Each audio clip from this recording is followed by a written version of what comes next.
Alright everybody, so we are back with another video today, and today I wanted to talk about what is currently a very contentious topic in National Football League circles. So today we're going to talk about running backs and why they aren't really getting paid like they maybe should be. We're going to do a little bit of analysis on that today to find out, should the running backs actually be getting paid more? Should some of them be getting paid more? Or our team's right, maybe these guys are just a waste of money and we should just focus our money on other positions. So we'll do a little bit of a deep dive here to really find some answers, find some solutions on how to fix this problem because it's really seeming to come to a head now.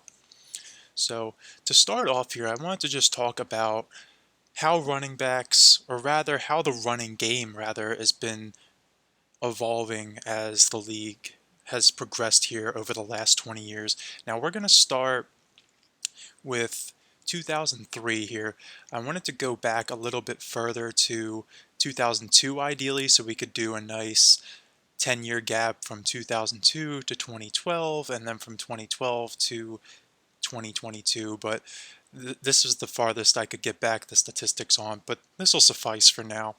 So in 2003 here we have only 3 teams who passed the ball more than 60% of plays, and down here at the bottom we have 5 teams that did not even pass it for 50% of plays. So definitely more of a running league at this, well, it was still more of a passing league at this point, but definitely strong presence in the run game still here. A lot of teams still focusing on building their offense through the run, through the running back, even the fullback at this point in time.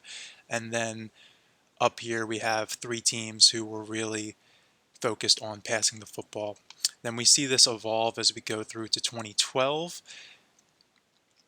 And then now we have, already 11 teams who are passing the ball more than 60% of the time. Quite remarkable contrast from just only 9 seasons ago in 2003. Then we look down at the bottom here, and there's only 3 teams that ran the ball more times than they threw it. And I think it is notable to say here too, this is the 2012 season, so you notice these 3 teams, San Francisco, Washington, and Seattle. San Francisco, obviously quarterback this season, started off with Alex Smith, but ended up being Colin Kaepernick by the end of the season. Washington, of course, with Robert Griffin III as a rookie, and Russell Wilson as a rookie down here in Seattle. So all 3 of these teams had mobile quarterbacks, so that definitely plays into the fact that they're below 50% here. Then we move along to just last season in 2022, and it's just more of the same, really. It actually shrinks a little bit to just 10 teams over 60% passing the football, but look down here at the bottom, still 3 teams below that 50% mark. And again, Chicago with Justin Fields, they're running the ball more because of the quarterback, the Ravens with Lamar Jackson, and the Atlanta Falcons with supposed Desmond Ridder, but Atlanta really didn't have much success with their offense last year, so take that how you will. And then, of course, the Philadelphia Eagles even right here at 50% with Jalen Hurts under the gun, but the Eagles were definitely more of a running team. So taking all that into consideration, let's look at the actual rushing attempts by some of these running backs. We'll switch over to Pro Football Reference here. So this was the 2002 season. As you can see, we have 9 running backs with 300 or more rushing attempts. So the bell cow running back is alive and well here. Nearly a third of the league utilizing a bell cow running back of some point. I'd say really 300 is probably that magic number for looking at whether a running back is really the driving force of maybe not so much the offense, but definitely if they're spearheading that backfield. And definitely some iconic names in here: LaDainian Tomlinson, Eddie George, Corey Dillon, Priest Holmes, Tiki Barber. I mean, really all these guys, very very notable running backs in the 2000s, and these touchdown numbers are also very staggering as well, and the raw yardage, definitely a running league. So we move along here to 2012. And now we start to see this number start to shrink. Only 5 running backs with 300 or more carries. Definitely shifting away from the running game as we saw earlier with the pass ratios.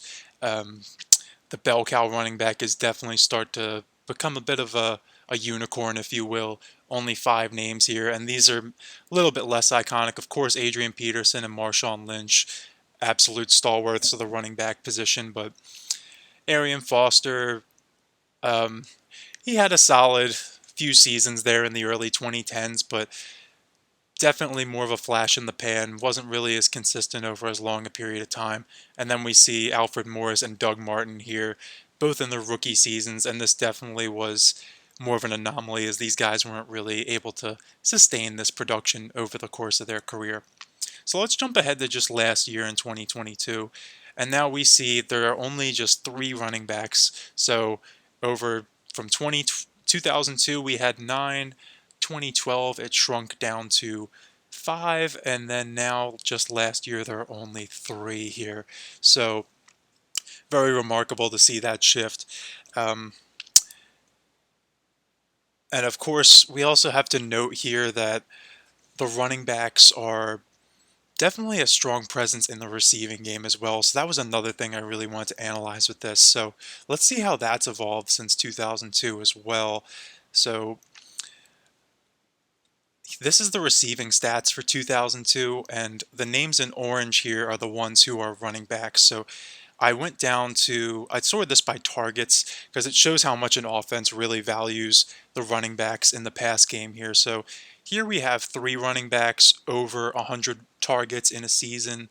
Of course, Marshall Faulk and LaDainian Tomlinson, 2 Hall of Famers, and Charlie Garner, maybe not as notable, but the Raiders did have a loaded offense that year. They ended up going to the Super Bowl against the Tampa Bay Buccaneers. But we actually, if we want to go down here, when all's said and done, there ends up being 28 running backs here who have 48 or more targets. And I used 48 because this was a 16-game season, and that equates to 3 targets a game, essentially, which is definitely notable. And you'll even notice we have a couple fullbacks in here. Mike Alstott, of course, absolute legend with the Tampa Bay Bucks, and that's something that's all but extinct in the game today. So that was interesting to see that they were averaging that many targets a game. And moving along to 2012 now, just 1 running back over 100 targets here. Of course, that being Darren Sproles, the Mighty Mouse himself. And then we jump down here to some of these other running backs. Some notable names here: Ray Rice, LaShawn McCoy, Matt Forte, of course. But when all's said and done here, there's 23 running backs that end up having 48 or more targets. So that number is definitely starting to shrink already, down from 28 in 2002. But then let's jump ahead now to just last season. And last season here we have, of course, Austin Eckler with 127 targets, so definitely the backbone of that Los Angeles Chargers offense. He's definitely going to be a player we'll talk about much more as this video goes along, because he's somebody who's looking for a new contract, and he was a huge part of that Los Angeles Chargers offense last year. Only other running back to top 100 targets is, of course, Christian McCaffrey, currently the highest paid running back in the league based on average annual value. Then moving along, and this is, keep in mind, a 17-game season too, so a little bit different, but I still use that 48 target threshold. Ends up being 21 running backs to cross that threshold, so just a very small decrease from 2012, but still definitely notable. Now, let's talk about what's really important here, the money. So the guys who want to get paid right now, the elite running backs especially, because the committee has absolutely been a part of the game today now, and I don't blame teams for wanting to shift more towards a committee running back approach. It's definitely been effective. I mean, look no further than the 2 teams in the Super Bowl last year, the Philadelphia Eagles and the Kansas City Chiefs. Both of these teams had they knew exactly how they wanted to build their team. They took a very deliberate approach to building their offense. You build the offense through an elite offensive line, an elite quarterback. Um, Maybe you even invest in a number 1 receiver or 2, and the rest should fall into place. The running back's kind of an afterthought. If the linemen are able to generate the gaps that the running backs can run through, you don't really need to ask too much of them. And even especially with their careers not lasting as long as some other positions, you really want to see a couple guys back there in case of injury. You want to make sure you have an insurance policy in place. So having two running backs like an Isaiah Pacheco, a Clyde Edwards-Helaire, and even a Jerick McKinnon, very important for the Kansas City Chiefs' success, and as well with the Eagles having Miles Sanders with Kenneth Gainwell and Boston Scott. And now we'll even see that this year where they replaced Miles Sanders with DeAndre Swift on the final year of his rookie deal, as well as Rashad Penny from the Seattle Seahawks. So, what does that mean, though, for the elite running backs? Does that mean that they shouldn't be getting paid either? Should a guy like Austin Eckler here not get his money because he is coming up on a contract year this year? We have Jonathan Taylor in a contract year this year. Derrick Henry's in a contract year. And we have several running backs right now who are just outright unemployed. Leonard Fournette, Ezekiel Elliott, Dalvin Cook, Kareem Hunt. Where are those guys stand in all this? So let's look at really how important these guys are to their offenses. So this here is last year's basically total offensive stats for a team last year. And of course, you see the big name teams with the elite quarterbacks at the top here: the Kansas City Chiefs, the Buffalo Bills, and the Cincinnati Bengals. But now we move down here to, let's focus on the Los Angeles Chargers here. So they end up with 41 total touchdowns last year, and Austin Eckler actually accounts for, let's look at his numbers here. He has 13 touchdowns on the ground and another 5 through the air. So when all's said and done, Austin Eckler, every time the Los Angeles Chargers scored a touchdown last year, 44% of the time. Let me repeat that real quick. That is 44% of the time the Los Angeles Chargers scored a touchdown last year. It was via number 30, Austin Eckler. So nearly half of the times they scored a touchdown last year, Austin Eckler was responsible for that. And how did the Chargers reward that last year? Well, they went out and made Justin Herbert the highest paid quarterback in the league. So definitely makes you consider, well, why wouldn't they make Austin Eckler paid as well, especially when they have when they go out and draft a receiver in the first round this year. So you're not paying him a ton of money, but you are tied up a lot of money into Keenan Allen and Mike Williams. And that definitely got me thinking, and that's something we'll talk about here in a second. So let's look at a couple on other running backs real quick before we really get into the money, because that's really what we're here for, right? So we'll look at the Las Vegas Raiders here. They scored 28 touchdowns through the air last year and another 12 on the ground. Josh Jacobs had all 12 of those on the ground, and I don't believe he had any through the air. Let's see here. Where are you, Josh Jacobs? So yeah, he didn't have any through the air, but still 12 touchdowns on the ground last year. That ends up accounting for exactly 30% of all the Raiders' touchdowns last year. So definitely a notable part of their offense, definitely a huge reason they're able to put points on the board. And that's how you win the games, right? You want to score as many points as possible. You want to score more points than the other team. It's really no more, doesn't need to be any more complex than that. And Josh Jacobs was a huge part of that.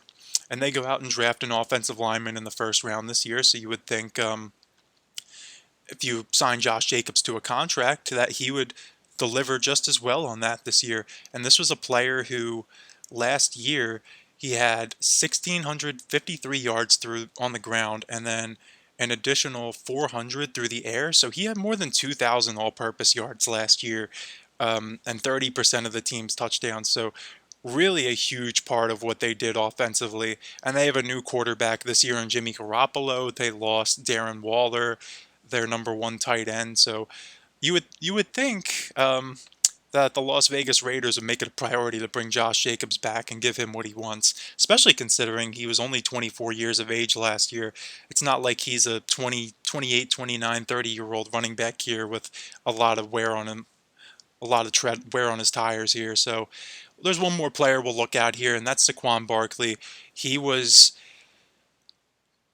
another player who was holding out, but was threatening to hold out. He ended up signing his franchise tag and reporting to training camp. And we'll see in just a second here how much of a spit in the face that franchise tag really was for Saquon Barkley. So He has 1,300 yards last year with 10 touchdowns on the ground, and then through the air, he has another 338 yards with no touchdowns. So that ends up accounting for, where are the New York Giants out here? So the New York Giants end up with 17 passing touchdowns last year with another 21 on the ground. So this should tell you a lot too, that the Giants are actually one of the few teams here that have more touchdowns on the ground than they did through the air. So definitely more of a running team. And I know Daniel Jones definitely considers himself more of a running quarterback as well.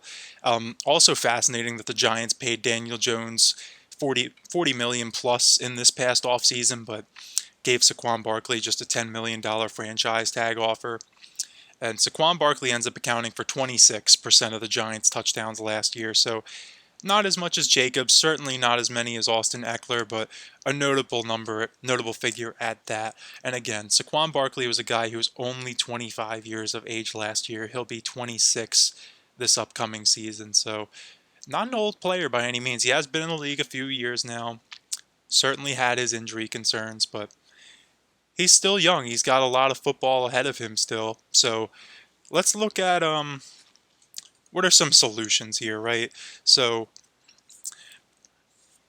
we'll bring up the running backs contracts now. So ignore this grayed out area here. This is the total value of their contracts. I really want to focus on this column right here, the average annual value, and that's what this is currently sorted by. So that's why these numbers are a little bit out of whack here on the left. I have it sorted by how much these guys are making every season, because that's really what they want. They want to be making the most money they can in a given season, and especially if that's over a longer period of time as well. For a running back, that would be ideal. But you want both of those things. So Alvin Kamara here, Christian McCaffrey, they definitely have two of the more ideal contracts for a running back. But even then, $16 million, just over $16 million per season for Christian McCaffrey is the highest paid amount for a running back.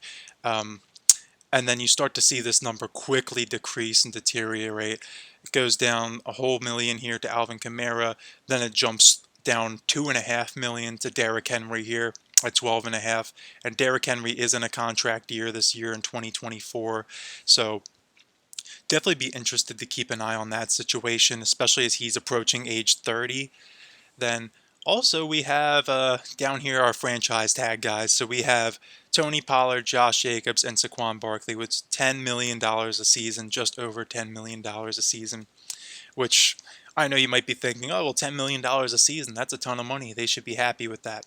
Absolutely, but it's only a 1 year deal. So say Saquon Barkley comes out this year and he ends up getting injured, and it's a serious injury, and he really has no insurance after that. He's going to end up in this. Who's to say he doesn't end up in the same spot as an Ezekiel Elliott or a Kareem Hunt or a Leonard Fournette this past season? So to really drive this point home, let's look at some of the receivers and what they've been getting paid, because with the running backs contracts consistently going down here over time, you have to wonder where that money's going. And it's certainly going to the quarterback position. It's certainly being invested in the offensive line, but it's also being invested in the wide receiver position quite heavily. So again, this is sorted by average annual value, and you notice immediately a staggering difference here. We have Tyreek Hill leading the way with $30 million per season here. And then we have 1, 2, 3, 4, 5, 6, 7, 8, 9, 10, 11, 12, 13, 14, 15, 16, 17, 18, 19 players, 19 wide receivers making more money than the highest paid running back in Christian McCaffrey. And that really got me thinking, right? So you look at some of these players, and a lot of these guys absolutely deserve the money. Tyreek Hill, of course, the cheetah himself, very elite NFL player, maybe even the fastest player in the NFL, one of the fastest players in league history, honestly. Then, of course, guys like Devontae Adams, Cooper Kupp, A.J. Brown, Stephon Diggs, DK Metcalf, Deebo Samuel. These are all guys in their prime, the gold standard for the position, if you will. Really, they deserve this money, absolutely. Some of the best at their position, even though a guy like Cooper Kupp battled injury last year. he's going to rebound, I'm sure. He'll definitely deserve that money. These guys are all in their 20s still. Some of them approaching 30, but all making good money still right now. But we look at some of these other receivers, though, and that's what really got me thinking. Like, we could scroll down here. Excuse my computer. So we move down here to some of these other receivers, and this is what really got me thinking. So keep in mind, Christian McCaffrey's the highest paid running back, and he's making just north of $16 million a season. Look at some of these other receivers, like, we won't even get too far down right now, but we'll use the Los Angeles Chargers as a great example here, because you'll notice they have two receivers here making right around 20 million, Keenan Allen and Mike Williams. And I know for a fact Austin Eckler would absolutely be over the moon if he got offered a $20 million a year contract by the Los Angeles Chargers, because that would make him by far the highest paid running back in the league by nearly $4 million per season. So these guys are both signed through next season. So the 2023 and 2024 season, so the next two seasons. And let's look at the receiving stats again here real quick. So we have Austin Eckler, 127 targets, 722 yards, and 5 touchdowns. And keep in mind, this is just through the air. This does not include Austin Eckler's, where is he here? This doesn't include his 204 carries for 915 yards and another 13 touchdowns.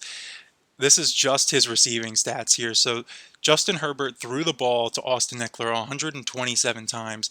Now let's look for Keenan Allen. He only played 10 games last year, of course, due to injury. But, only running backs get injured, right? The receivers don't get injured as much. But guess that's just a stereotype of the league and definitely being reflected in how these guys are getting paid. So Keenan Allen plays 10 games. He's targeted 89 times, 66 receptions, and for 752 yards and 4 touchdowns. So 752 yards and 4 touchdowns, that's nearly identical to Austin Eckler's final stat line through the air.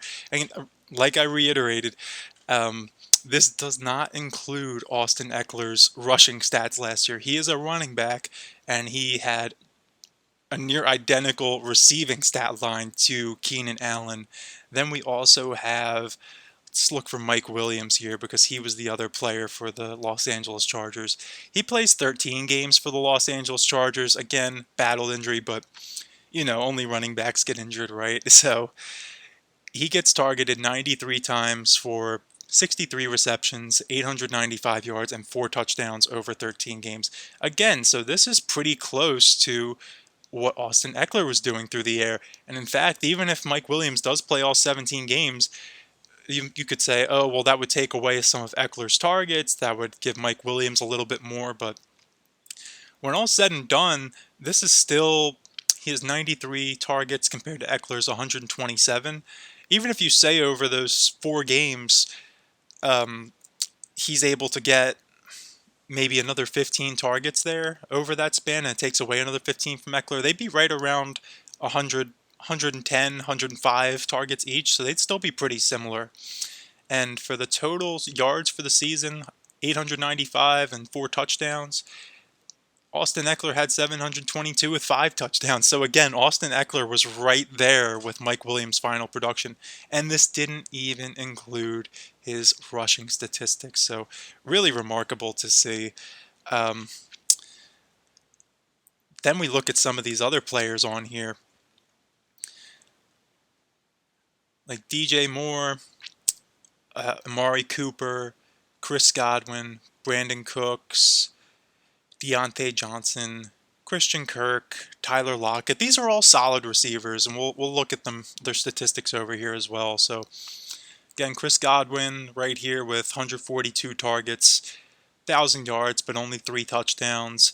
We have Christian Kirk here, 133 targets, 1,100 yards, 8 touchdowns. Amari Cooper, 132 targets, 1,100 yards, 9 touchdowns. So these numbers, even then, like, they're not much better than Austin Eckler's, and these are some of the better examples, right?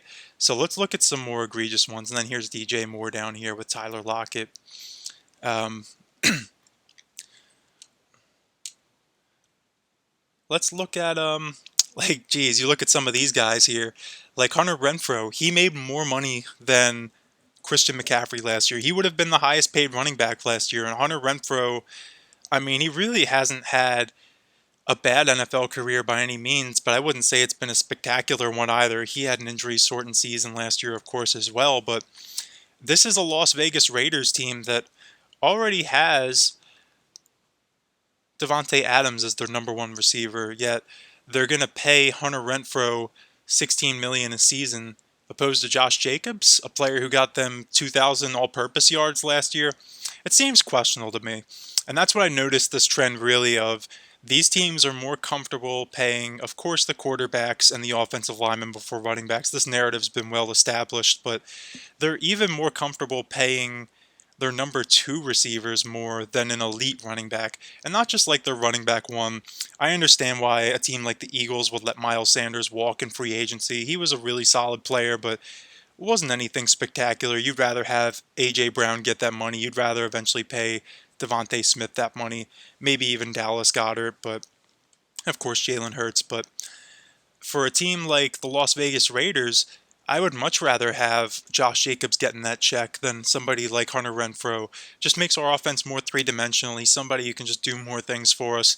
And absolutely with the Los Angeles Chargers, I mean, if I were them, especially, excuse me, after moving on from, after drafting a receiver in the first round this past year, I would definitely look to move on from one of their two receivers that are making north of 20 million sometime between now and next offseason, just because Austin Eckler definitely deserves that money. He's shown that he can be a number one receiver in the backfield, and he's only 27 going on 28 now, so he's getting up there for running back, but he is also more of a receiving back. Let's look at his carries last year. He's actually pretty far down here with only 204, so he doesn't, and this is pretty much the norm for him. He doesn't get a lot of tread on his tires every year. He's not somebody who is one of these bell cow running backs like a Nick Chubb or a Derrick Henry who's really wearing themselves down over several seasons. So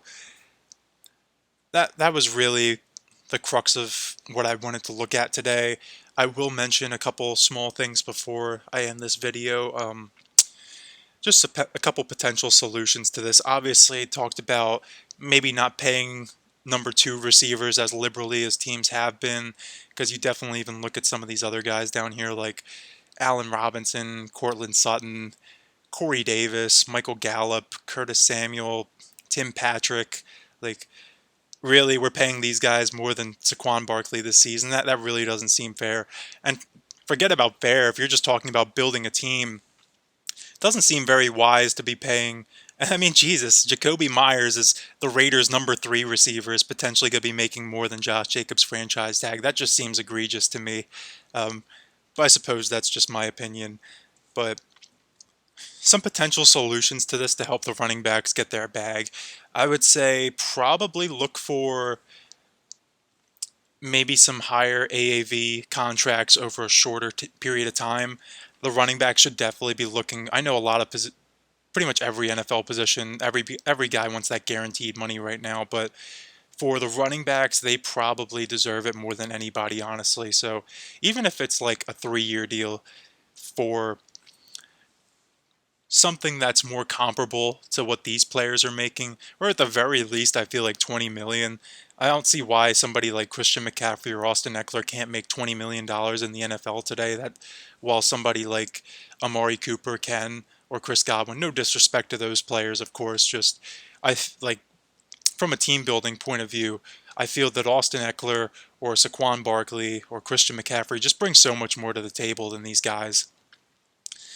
But another thing I've heard floated around, I know everybody has their solutions in mind for how the running backs end up getting paid and how the league can alter the CBA to help that out. One solution I really did like was, so currently as it is in the NFL, when a player gets drafted, they are pretty much locked into a 4-year contract. They can't sign anything longer or shorter than that. And of course, if they're a first round pick, the team has an option to give them a 5th year fully guaranteed. But in the case of the running back, perhaps we should maybe even consider, if they're a running back, only having them sign a 3-year deal, or they would be eligible for a 3-year deal rather. So they would be able to cash in a little bit sooner, so they're not signing these second contracts in their late 20s, and a third contract's pretty much a laughing matter for the running back at this point. Somebody like Derrick Henry is about to be eligible for it this offseason. Next season it'll be Nick Chubb, so that'll be interesting to see. But I mean, right now, if teams aren't even giving Josh Jacobs and Saquon Barkley their second contracts, I have a hard time believing that even elite running backs like Derrick Henry and Nick Chubb will be able to get third contracts. Very interesting to see as this goes forward. But let me know what you think about this whole running back conundrum down below, because I think this is really fascinating to look at, and how teams really value or devalue the position rather, when these guys are clearly bringing production to their teams and getting the ball in the end zone for them. So that's all I got. Hope this was useful for you guys, and let me know what you think. Have a good one.